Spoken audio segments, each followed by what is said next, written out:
ఈరోజు జగన్మోహన్ రెడ్డి గారి పిలుపు మేరకు ఈ ఆంధ్ర రాష్ట్ర ప్రజల మీద ఈ కూటమి ప్రభుత్వం వేసిన విద్యుత్ భారాన్ని వెంటనే వెనక్కి తీసుకోవాలని చెప్పి ప్రజల పక్షాన ఈ రోజు మేము పోరాడుతూ ఆందోళన చేస్తూ మరి విద్యుత్ శాఖాధికారికి వారి వారి నియోజకవర్గాల్లో వారి ప్రజల కోసం ప్రజాప్రతినిధులుగా పనిచేసిన మేమందరం కూడా ఈ రోజు రావటం జరిగింది.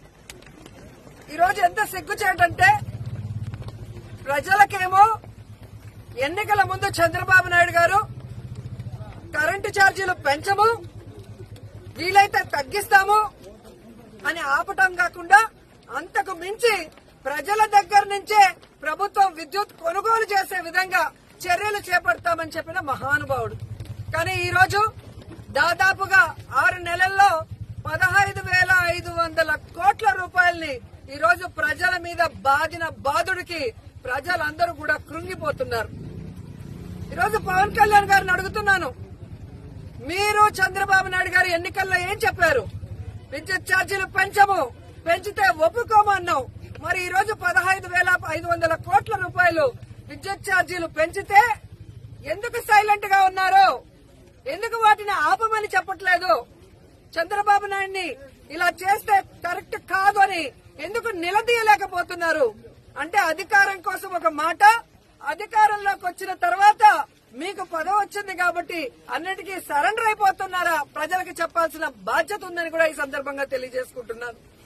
ఎందుకంటే చంద్రబాబు నాయుడు ఏదైతే చెప్పాడో బాబు షూరిటీ భవిష్యత్తుకు గ్యారంటీ అని, ఈరోజు బాబు షూరిటీ లేదు, ఆయన హామీలకి గ్యారంటీ లేదు, ఆయన మాటలకి ఈరోజు వారంటీ లేదు అనేది అర్థమవుతుంది. కరెంటు ఛార్జీలు పెంచేశారు, రిజిస్ట్రేషన్ ఛార్జీలు పెంచేశారు, 60% నిత్యావసర వస్తువుల ధరలు పెంచేశారు, ఫ్రీ ఇసుక అంటూనే 2 రెట్లు ఇసుక రేట్లు పెంచేశారు. ఈరోజు వీధికి మద్యం షాపులు పెట్టి ఈరోజు ప్రజల్ని పీల్చి పిప్పి చేస్తున్నారు. దాదాపుగా 6 నెలల్లోనే 1,00,000 కోట్ల అప్పు చేసిన చంద్రబాబు నాయుడు మరి ఎందుకు ఇవన్నీ పెంచుతున్నారు? ఒక అమ్మఒడి ఇవ్వలేడు, ఫీజు రియంబర్స్మెంట్ ఇవ్వలేడు, రైతు భరోసా ఇవ్వలేడు, విద్యా దీవెన ఇవ్వలేడు, వసతి దీవెన ఇవ్వలేడు, 0 వడ్డీకి రుణాలు ఇవ్వలేడు. కానీ ఆ 1,00,000 కోట్ల రూపాయల్ని ఏం చేశాడో చెప్పడు. ఆ 1,00,000 కోట్ల రూపాయలతో కనీసం ప్రజల మీద పడ్డ ఈ విద్యుత్ భారాన్నైనా ప్రభుత్వం ఎందుకు మోయటం లేదని అడుగుతున్నాను.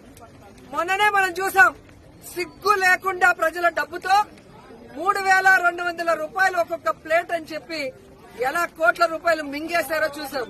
అలాంటి డబ్బులు ఈ ప్రజల మీద విద్యుత్ భారం పడకుండా ఎందుకు మీరు ఉపయోగించడం లేదని నేను అడుగుతున్నా.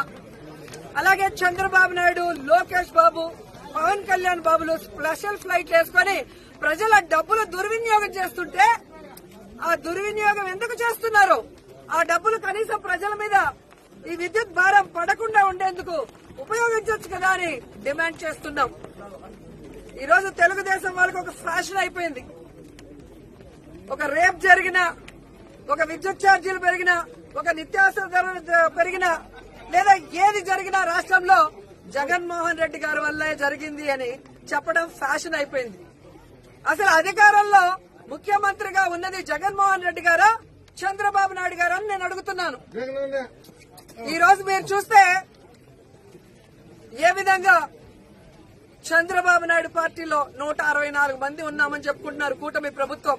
మరి ఈ 164 మందిని అడుగుతున్నా, మీరు అధికారంలో రావడానికి విద్యుత్ ఛార్జీలు పెంచము, తగ్గిస్తాము, అవసరమైతే ప్రజల దగ్గరే ఆ విద్యుత్ కొనుగోలు చేసే విధంగా చేస్తామని ఇంటింటికి వెళ్లి చెప్పారు కదా.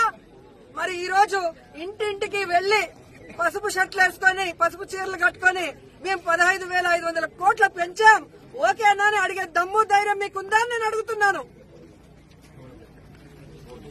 ఈ రోజు ఎంత సిగ్గుచేటంటే ప్రతి దానికి వైఎస్ఆర్సీపీ మీద దాడి చేయడం, కార్యకర్తల మీద తప్పుడు కేసులు పెట్టడం, బెదిరించడం, భయపెట్టడం, వాళ్ళ ఆస్తుల్ని విధ్వంసం చేయడం. చివరికి ఈ రోజు ప్రజా సమస్య మీద పోరాటానికి వస్తుంటే నిన్నటి నుంచి పోలీసులు బెదిరింపులు. మాకు పైనుంచి ఫోన్ వచ్చింది, మాకు ప్రెషర్ ఉంది, మీరు ర్యాలీలు చేయకూడదు, మీరు ధర్నాలు చేయకూడదు అంటారు. ప్రజాస్వామ్యంలో ప్రజలకి సమస్య వస్తే ప్రజల పక్షాన నిలబడి పోరాటం చేయాల్సిన బాధ్యత ప్రతి ఒక్కరికి ఉంది, ముఖ్యంగా ప్రతిపక్షానికి ఉంది. ఆ రైట్స్ మాకున్నప్పుడు మీరెవరయ్యా ఆపడానికి అంటున్నా. అంతగా మేము రోడ్ల మీదకి రాకూడదని మీరు అనుకుంటే విద్యుత్ ఛార్జీలు వెంటనే తీసేయండి. ఏవైతే పెంచారో 15,500 కోట్లు వెనక్కి తీసుకోండి. రిజిస్ట్రేషన్ ఛార్జీలు ఈ రోజు భయపడి మీరు పోస్ట్ పోన్ చేశారు. వాటిని పోస్ట్ పోన్ కాదు, క్యాన్సిల్ చేయండి అని కూడా తెలియజేస్తున్నాను. అలాగే నిత్యావసర వస్తువుల ధరలు తగ్గించండి. ప్రజలకు మీరు ఏమైతే హామీలు ఇచ్చారో సూపర్ 6 అవన్నీ చేయండి. అప్పుడు మేము రోడ్ల మీదకి రాము, ధర్నాలు చేయము. మీరు చేతిలో వైకుంఠం, అరచేతిలో వైకుంఠం లాగా ఎన్నికల ముందు ఒకటి చూపిస్తారు, ఎన్నికలు అయ్యాక ప్రజలకు నరకం చూపిస్తారు. ఈ రోజు మీకు ఓటేసినందుకు ఈ రాష్ట్రంలో ప్రతి ఒక్కరిని కాటేయడమే పనిగా పెట్టుకున్నారు. మీరు ఎవరు బాగున్నారండి? యువతని మోసం, విద్యార్థుల్ని మోసం, ఉద్యోగస్తుల్ని మోసం, రైతుల్ని మోసం, అందరినీ మోసం చేయడం తప్ప ఏం చేస్తుంది ఈ కూటమి ప్రభుత్వం 7 నెలలుగా నేను అడుగుతున్నా. సో ఈ రోజు మేము ప్రజల తరఫున మీరు అన్యాయంగా మోపిన ఈ 15,500 కోట్ల బాధుడిని వెంటనే ఉపసంహరించుకోవాలి, వెనక్కి తీసుకోవాలని డిమాండ్ చేస్తూ వైఎస్ఆర్సీపీ పార్టీ ప్రజల పక్షాన నిలబడి ఈ రోజు పోరాటం చేస్తుంది. మీరు వెనక్కి తీసుకునేంత వరకు ఈ పోరాటం ఆగదని కూడా మీకు తెలియజేసుకుంటూ, ప్రజల మీద, కార్యకర్తల మీద తప్పుడు కేసులు పెడుతుంటే చూస్తూ ఊరుకోము. ఖచ్చితంగా అఫీషియల్స్ రూల్స్ కు విరుద్ధంగా పనిచేస్తే ప్రైవేట్ కేసులు వేసి మిమ్మల్ని కోర్టు చుట్టూ తిప్పిస్తామని